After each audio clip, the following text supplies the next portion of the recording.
பார்வையாளர்களின் பாராட்டு மழையில் ஃபயர் பிப்ரவரி 14 முதல் உலகெங்கும் உங்கள் அபிமான திரையரங்குகளில் அப்படிங்கிற ஒரு கனவுல வந்தாரு. இப்போ பார்த்தா நம்ம முன்னாடி ஒரு பெரிய ஆளா ஜெயிச்சு நிக்கிறாரு. அதுவே ரொம்ப பெருமையா இருக்கு. அது இல்லாம நம்ம ஜெயிக்கிறோம் அப்படின்றது ரொம்ப ரொம்ப முக்கியம் லைஃப்ல. நான் தனியா போனா வேகமா போகலாம், ஆனா சேர்ந்து போகலாம், தூரமா போகலான்னு நம்ம டீமும் சேர்ந்து ஜெயிக்கணும். ஒரு பெரிய மனசு வேணும். ஸோ இன்னைக்கு ஹானஸ்டா சொல்லணும்னா, அப்பா ஆரம்பிச்சு போறேன், ஒரு வருஷத்துல எங்கேயோ போயிட்டாங்க அப்படின்னு யாரோ ஒருத்தர் சொன்னாங்க. நான் சொன்னேன், ஆரம்பிச்சு ஒரு வருஷத்துல எங்கேயோ போலங்க, 10 வருஷத்துக்கு மேல போட்ட உழைப்புக்கு இந்த ஒரு வருஷமா அவங்க அவ்வளவு பேரும் புகழும் சேர்த்துட்டு இருக்காங்க. ஸோ பெரிய பெரிய கைத்தட்டலோட எல்லாருக்கும் ரொம்ப ரொம்ப பிடித்த டார்லிங் விஜய் சித்து அவர்களை மேடை கலக்கிறோம்.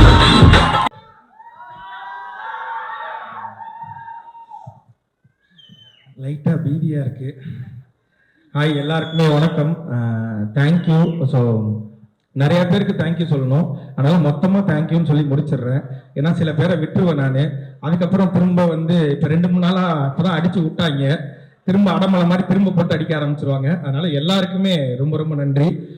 முக்கியமாக சொல்லணும்னா 2 பேருக்கு நான் ரொம்ப தேங்க் பண்ணணும். ஒன்று ஏஜிஎஸ் என்டர்டெயின்மெண்ட், அவங்க தான் இந்த வாய்ப்பை எங்களுக்கு கொடுத்தாங்க, எனக்கும் ஹர்ஷத்துக்கும். அவங்களுக்கு ஒரு பெரிய பெரிய நன்றி. இன்னொன்று அஸ்வத் ப்ரோ. அஸ்வத் ப்ரோ எப்போன்னா, இது அவங்க எனக்கு தெரிஞ்சு அவர் ஒரு 20 இன்டர்வியூ கொடுத்தாங்க. அந்த 20 இன்டர்வியூலையும் இதை மறக்காம ரைம்ஸ் மாதிரி எல்லாத்துலையும் சொல்லிட்டாரு. அவருக்கு 2 lakh சப்ஸ்கிரைபர் இருக்கும் போதே நான் அவரை கூப்பிட்டேன் அப்படின்னு எல்லா இன்டர்வியூலையும் அதை சொன்னாரு. அதனால உண்மையிலேயே ஒரு 2 lakh சப்ஸ்கிரைபர் இருக்கும் போது கூப்பிட்டாரு.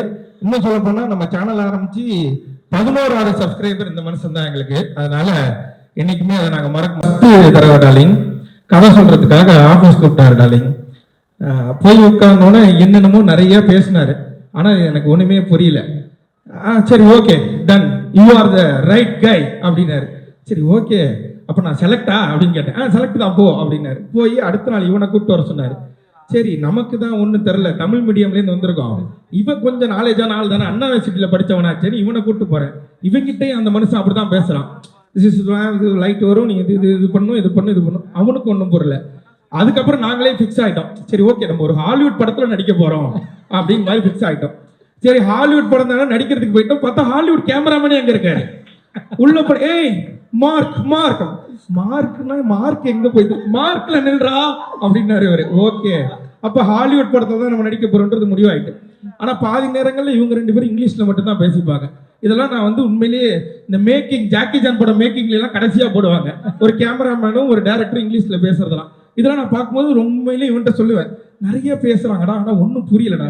அவங்க பேசிப்பாங்க, ஆனா சரி இது சொல்லாமான்னு தெரில. பல நேரங்கள்ல நிக்கேத் ப்ரோ சார்ஜ் எடுத்துட்டாருன்னா எங்களுக்கெல்லாம் பீதி ஆகிடும். அது நான் பரவாயில்ல, சில நேரத்தில் பிரதீப் ப்ரோக்கே அது பீதி ஆகிடும். பீதி ஆயிடுச்சுன்னா அவர் கொஞ்ச நேரத்தில் அவர் என்ன பேசுறாருன்னு அவருக்கு புரியாது. ஆனால் அவருக்கு ஒரு மல்டி பர்சனாலிட்டி இருக்குன்றதை நாங்கள் கண்டுபிடிச்சிட்டோம். என்ன திடீர்னு ஒன்று பேசுவார், திட்டிடுவார், ஓகே டார்லிங் நல்லா பண்ணு அப்படின்ட்டு போயிடுவார். இப்போ இந்த மனுஷன் அதுக்கப்புறம் உங்களை இல்லை அவங்கள அப்படிம்பாங்க. சரி, அவங்களை வேற யாரையோ சொல்லியிருக்காரு அப்படின்னு அவங்கள்ட்ட போய் சொல்லுவார், உங்களை இல்லை, நீங்கள் லைட்லாம் கரெக்டாக தான் வச்சுங்க, இவனுங்களை தான் சரியா நடிக்கலை அப்படின்ட்டு போயிடுவாரு. ஸோ இந்த படம் உண்மையிலே ஆரம்பிச்சது ஒரு மாதிரி ஜாலியா ஆரம்பிச்சது, முடியும் போது ஏண்டா முடியுது அப்படின்னு இருந்தது. ஏன்னா 3 பேரும் நல்லா சோறு போட்டாங்க, சும்மா சொல்லக்கூடாது, டெய்லி கறி கஞ்சி, அவ்வளோ ஹாப்பியா இருந்தது. நம்ம ஆஃபீஸில் அப்படி ஒரு சோறு பண்ணணும்னு ஏஜிஎஸ் பார்த்து நாங்கள் பல தடவை வியந்திருக்கோம். ஏன்னா இது திரும்பவும் சொல்லலாமான்னு தெரில, பல வார்த்தைகள் டப் பண்ணி இது பண்ணி கட் பண்ணி பேசி எடிட் பண்ணி நானே பேச வேண்டியதாக இருக்கு. ஏன்னா இதுக்கு முன்னாடி இந்த மனுஷன் இந்த படத்தில் போடும்போது அஸ்வத் ப்ரோ ரீஇன்ட்ரடியூசிங் அப்படின்னு போட்டார்.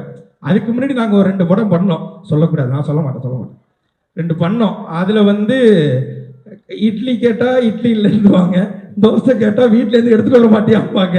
ஸோ இந்த மாதிரி பிரச்சனை இருக்கும்போது இங்கே போனால் ஒரே நேரத்தில் டார்லிங் எல்லாமே சிக்கன் இருக்கு டார்லிங், மீன் இருக்கு டார்லிங். அதுக்கப்புறம் சில நேரத்தில் பிரதீப் ப்ரோக்கு டயட் ஃபுட்னு ஒன்று எடுத்துகிட்டு வருவாங்க. ஆத்தாடி ஆத்தா, அதுல என்னென்னமோ இருக்கும் டார்லிங், ஓடுறது போடுறது, பறக்கிறது, தாவுறது, நிக்கிறது, நீந்துறது எல்லாமே இருந்துச்சு அவருக்கு. ஆனா எனக்கு ஒரே ஒரு ஆதங்கம் மட்டும் இப்போ வரைக்கும் இருக்கு, இவ்வளவு திங்கிறாரு இந்த மனுஷனுக்கு ஏன் உடம்பு மட்டும் உழவு மாட்டேன்ற ஆதங்கம் மட்டும் தான். அப்படின்னு நல்லா சாப்பிட கேட்பேன், சமோசா தானேங்க, ஆமா, உருளைக்கிழங்கு சமோசா தானே, ஆமா, 4 திங்கிறீங்க அப்படியே இருக்கீங்களேங்க அப்படின்னு கேட்பேன். ஆனா தெரியல, அவர் ஒரு மாதிரி பாதி நேரங்கள்ல எங்களுக்கு குருவா இருந்தாரு, பாதி நேரங்கள்ல நல்ல ஃப்ரெண்டா இருந்தாரு. நான் அப்படியே வந்துடுறேன், 2-3 பேர் அப்புறம் ஸ்கிப் பண்ணிட்டு போயிடுவேன். அஸ்வத் ப்ரோ கூப்பிட்டு கதை சொன்னாரு.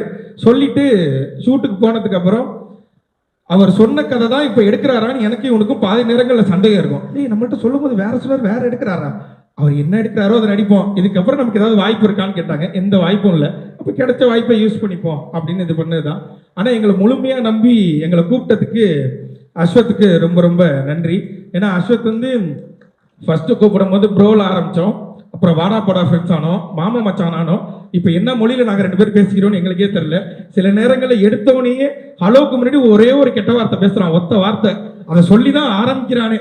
அப்படி ஒரு ஃப்ரெண்ட்ஸ் ஆகிட்டோம் நாங்கள் 2 பேரும். அப்படியே தாண்டி வந்தோன்னா ரவிக்குமார் சார்லாம் பார்க்கும்போது உண்மையிலேயே பயமாகவே இருக்கும் செட்டில். ஏன்னா நாங்கள் காம்பினேஷனில் எங்களுக்கு நிறைய சீன் இருக்குது. சில நேரங்களில் சார் இப்படி நின்றாருனா அங்கே நிற்க மாட்டோம், நாங்கள் 2 பேரும் ஓடிடுவோம். சரி அவங்க ஏதாவது சொல்லிடுவாங்க, சூப்பர் ஸ்டாரை வச்செல்லாம் படம் பண்ணவர் தான் அவர், இப்படிலாம் வேறு நாங்கள் பேசுவோம். சில நேரங்கள் அவர் காதில் விழுவுற மாதிரியே மிமிக்ரி பண்ணுறாரு, அவருக்கு முன்னாடி மிமிக்ரிலாம் பண்ணி காமிச்சோம். ஆனால் அவர் அதை கண்டுக்கவே இல்லை. நான் அதுக்காக தான் இன்னைக்கு வரும்போது அர்ஷத்தை சொன்னேன், மேலே ஏறி ஸ்டேஜில் ரஜினி சார் மிமிக்ரி பண்ணு, டக்குன்னு கூப்பிட்டு அடுத்தது ஏதாவது வாய்ப்பு கொடுப்பாருன்னு. முதவி மறந்துட்டு போயிடுச்சு, பரவாயில்ல, தேங்க்யூ. அதனால ரவிக்குமார் சார்லாம் உண்மையிலேயே நம்ம வெளியிலேருந்து நம்ம ஒன்று பார்க்குறோம், காமன் மேனாக நம்ம ஒன்று பார்க்கும்போது எவ்வளோ பெரிய லெஜெண்ட் அப்படின்னு ஒன்று இருக்கும். ஆனால் இந்த படத்தில் பார்க்கும்போது அப்படி இல்லவே இல்லை. அவர் ரொம்ப கூலாக, ரொம்ப ஜாலியாக எல்லார்ட்டையும் நல்லா பேசிகிட்டு இருந்தாங்க. பார்க்கும்போது உண்மையிலேயே பெருமையாக இருந்தது. நான் எங்கள் அப்பாட்ட ஃபோன் பண்ணி சொன்னேன், அப்பா நீ என்ன படையப்பா படத்துக்கு கூப்பிட்டு போனில்ல, ஆமாம் அதோட டேரக்டர்லாம் இருக்காருப்பா இங்கே அப்படின்லாம் சொன்னேன். எங்கள் அப்பா நம்ப மாட்டேன்ட்டார். அவர்கிட்ட நான் கடைசியாக ஒரு ஃபோட்டோ எடுத்துக்கணும், இந்த ஸ்டேஜை சாக்க வச்சு கேட்டுக்கிறேன், சார் எனக்கு ஒரு ஃபோட்டோ மட்டும் கொடுத்துருங்க. எங்கள் அப்பா இன்னமும் நம்பலை. நான் படத்தில் நடிக்கிறேன்னா நீ என்கிட்ட வீட்டை நடிக்கிறேன், இப்போ அங்கே போய் நடிக்கிறேன் அப்படின்னாரு. அவ்வளோதான். இதுக்கப்புறம் Pradeep bro full jolly. College படம், காலேஜில் என்னென்னலாம் பண்ணக்கூடாதோ அதெல்லாம் நாங்கள் அந்த காலேஜில் பண்ணோம், ஜாலியாக இருந்தோம். நல்ல மனுஷன் உண்மையிலே. எந்த இதுவுமே இருக்க, நான் அந்த ஸ்டார்டமில் இருக்கேன், நான் ஹீரோ, இது மாதிரி எந்த இதுவுமே அவர் கிடையாது. அவர் டீமில் ஒருத்தராக எங்களை உள்ளே போன அன்னைக்கே சேர்த்துக்கிட்டார். நிறைய விஷயங்கள் ஷேர் பண்ணுறதா இருக்கட்டும், அவர் பண்ண ஷார்ட் ஃபிலிமில் ஆரம்பித்து இப்போ அவருக்கு நடக்கிற அவரோட கதைகள் வரைக்கும் எல்லாத்தையுமே எங்கள்கிட்ட சொல்லுவார். அதேமாதிரி எங்களுக்கு ஏதாவது ஒன்று, இது தலைவா, இது என்ன பண்ணலாம், இது என்ன பண்ணலாம்னா இதை இப்போ பண்ணிடாதீங்க, இது கரெக்டான க்ரோத்தாக இருக்காது, இதை பண்ணதுக்கு அப்புறம் தான் நீங்கள் இதை பண்ணணும் இப்படின்ற மாதிரி எங்களுக்கு ஒரு பயணியராக நின்று, அதுவும் எங்களுக்கு முன்னாடி இருந்த ஒரு யூடியூபராக அவரை நாங்கள் ஃபீல் பண்ணோம். ஸோ ஒரு மூத்த யூடியூபர் எங்களுக்கு அடுத்தது அதை அவங்க கொடுத்தாங்க.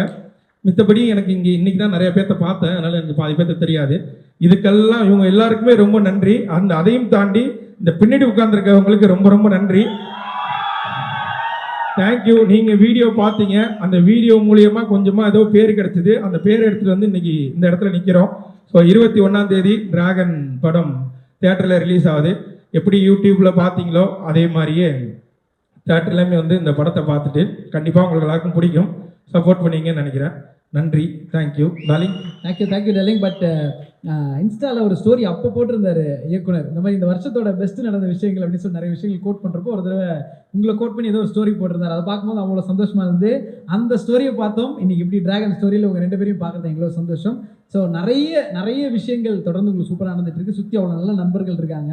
ஒரே ஒரு கேள்வி, லைஃப்பில் ஃப்ரெண்ட்ஷிப் எவ்வளோ முக்கியமாக எங்களோட டார்லிங் பார்க்குறாரு அப்படின்றது மட்டும் சொல்லணும். இப்படி இந்த மேடை வந்து நிற்கிறதுக்கு, ஏன்னா படத்துலையும் அவ்வளோ சூப்பராக சக்ஸஸ் தேடி போகிற ஒரு ஃப்ரெண்டு, இப்போ ஒரு சம்பளம் காசு இல்லைனா கூட ஏன்டா எங்ககிட்ட வாங்கி கொடுக்குறன்ற அளவுக்கு ஒரு நல்ல நண்பராக இருக்கீங்க. ஸோ நட்பை எங்கள் விஜய் சேது எப்படி பார்க்குறாரு? அந்த ஃப்ரெண்ட்ஷிப் தான் இங்கே நிப்பாட்டி இருக்கு. அந்த ஃப்ரெண்ட்ஷிப் தான் எனக்கு விக்னேஷ்காந்தை மீட் பண்ண வச்சது. அந்த ஃப்ரெண்ட்ஷிப் தான் இவ்வளோ தூரம் கொண்டு வந்தது. இவ்வளோ பேர் வீடியோ பார்த்த ஃப்ரெண்ட்ஷிப் தான் இதை என்னை இவ்வளோ தூரம் வளர்த்து விட்டது. அதே மாதிரி படத்துலையும் என்னோட கேரக்டர் பேர் அன்பு. நானும் பிரதீப்பும் வந்து பயங்கரமான ஒரு, அந்த காலத்தில் ஒரு சூர்யா தேவா அப்படின்னோன்னா அடுத்த காலத்தில் இந்த அன்பும், பேர்லாம் ரிவீல் பண்ணலாமா? சொல்லக்கூடாதா? என்ன அங்கேயும் மிரட்டுற, நீ வெளில வாடி. அதனால அதான் பேர் ரிவீல் பண்ணக்கூடாது, என் பேர் அன்பு. ஸோ அந்த மாதிரியான ஒரு நட்பு இந்த படத்துலையும் பார்க்கலாம்.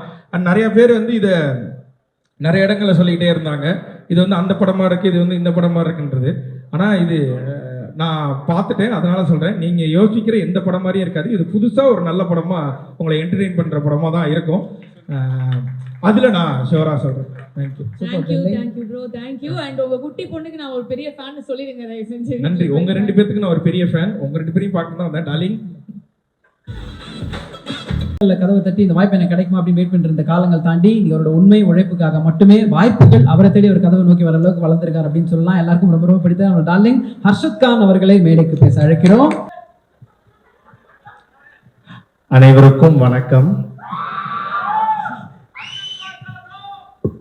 சாரி, புரியல.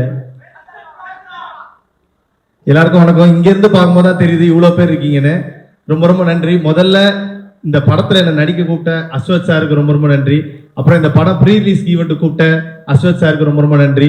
அப்புறம் இந்த படத்துக்கு அப்புறம் என்ன வச்சு இன்னொரு படம் எடுக்க போற அஸ்வத் சாருக்கு ரொம்ப ரொம்ப நன்றி. பிரதீப் ப்ரோ இல்ல ப்ரோ, அடுத்தவங்களை பத்தி சொல்லலான்னு வந்தேன்.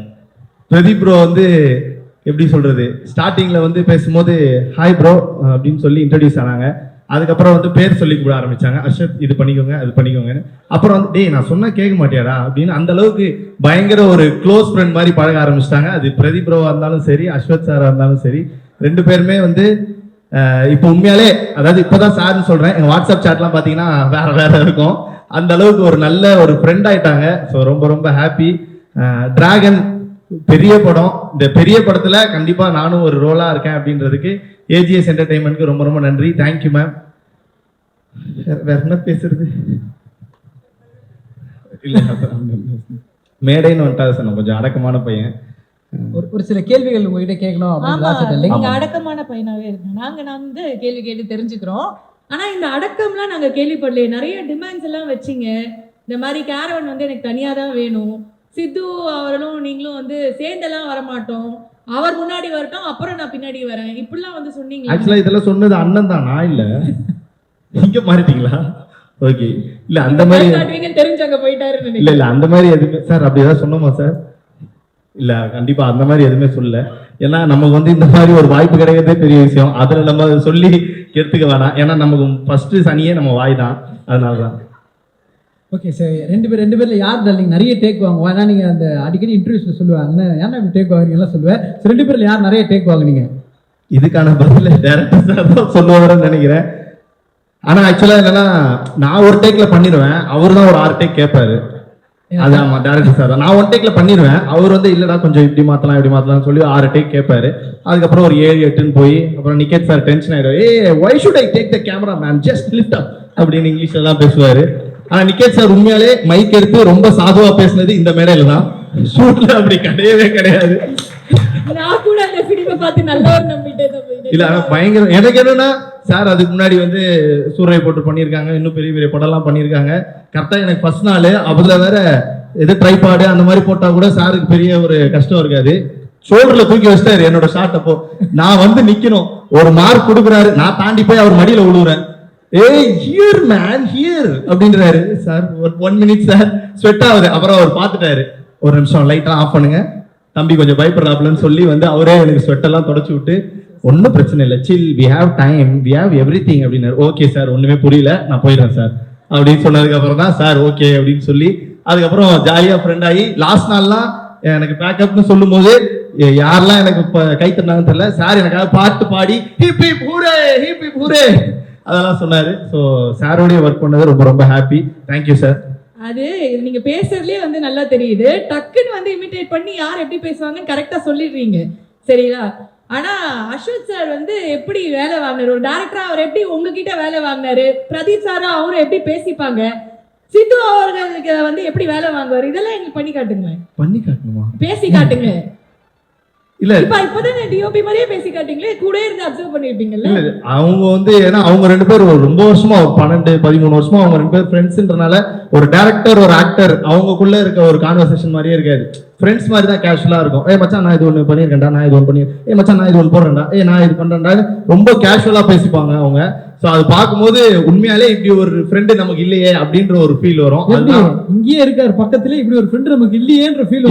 அவர் ஃப்ரெண்ட் இல்லைங்க, எங்க அண்ணன்.